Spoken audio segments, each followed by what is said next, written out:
இந்த வால் பாத்தீங்கன்னாக்கா உங்களுக்கு டேம்னஸ் தெர்மல் கேமரா வச்சு நம்ம பார்ப்போம்.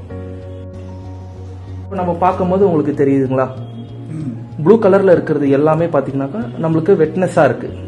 இந்த இடத்துல ஓவரா இருக்கு. இதுக்கு முக்கியமான காரணம் என்னன்னாக்கா பின்னாடி இருக்கிற சன்ஷேட் என்ன பண்ணிருக்காங்கன்னா, இவங்க பண்ண மேஜர் மிஸ்டேக் வந்து என்னன்னாக்கா ஏசிக்கு வர அவுட்லெட் தண்ணி அந்த வேஸ்ட் வாட்டர் என்ன பண்ணிருக்காங்கன்னா சன்ஷேட்ல விட்டுருக்காங்க, கீழே இறக்கி விடாம. அதனால என்ன ஆகுதுனாக்கா சன்ஷேட்ல பட்டு ஊறி அந்த தண்ணி இப்ப மழை காலம் இல்லாம அவங்களுக்கு இப்பயும் வெட்டாரு. அதுதான் இப்போதைக்கு காரணம். ஃப்ளோர் டைல பாத்தீங்கன்னா கேப் எல்லாமே கரெக்டா இருக்கு. ஆனா இவங்களுக்கு வெளியும் லீக்கேஜ் தெரியுது.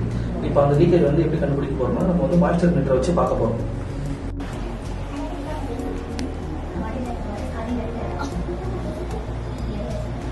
இப்போ நம்மளுக்கு மாய்ஸ்சர் வந்து கொஞ்சம் கொஞ்சமா அதிகமாகிட்டே போயிட்டே இருக்கா. இதுல பாத்தீங்கன்னா தெரியும் உங்களுக்கு ஏன் அதிகமாகுதுனாக்கா இவங்க வந்து டைலை உடச்சி எடுத்துட்டு அவங்க கரெக்டா ப்ராப்பரா பண்ணவே இல்லை.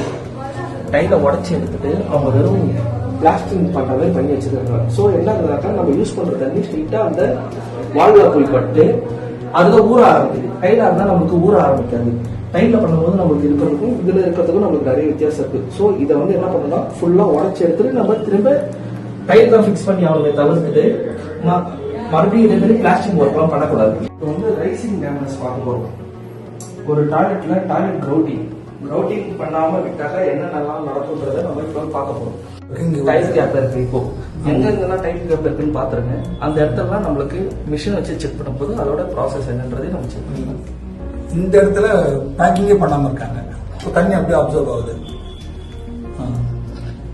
தண்ணி கொஞ்சம் கொஞ்சமா மேலே ஏறுது. உங்களுக்கு இந்த இடத்துல தெரியும் நம்மளுக்கு தண்ணி எவ்வளவு தூரம் ஏறுதுன்ட்டு. கீழே பாத்தீங்கன்னா கரெக்டா டைல் கேப் இருக்கு. அந்த மாய்ச்சர் அப்படியே ஸ்பைக் ஆகுது. அப்படியே கொஞ்சம் கொஞ்சமா உங்களுக்கு வந்து தண்ணி வந்து மேலே ஏறிக்கிட்டே இருக்கு.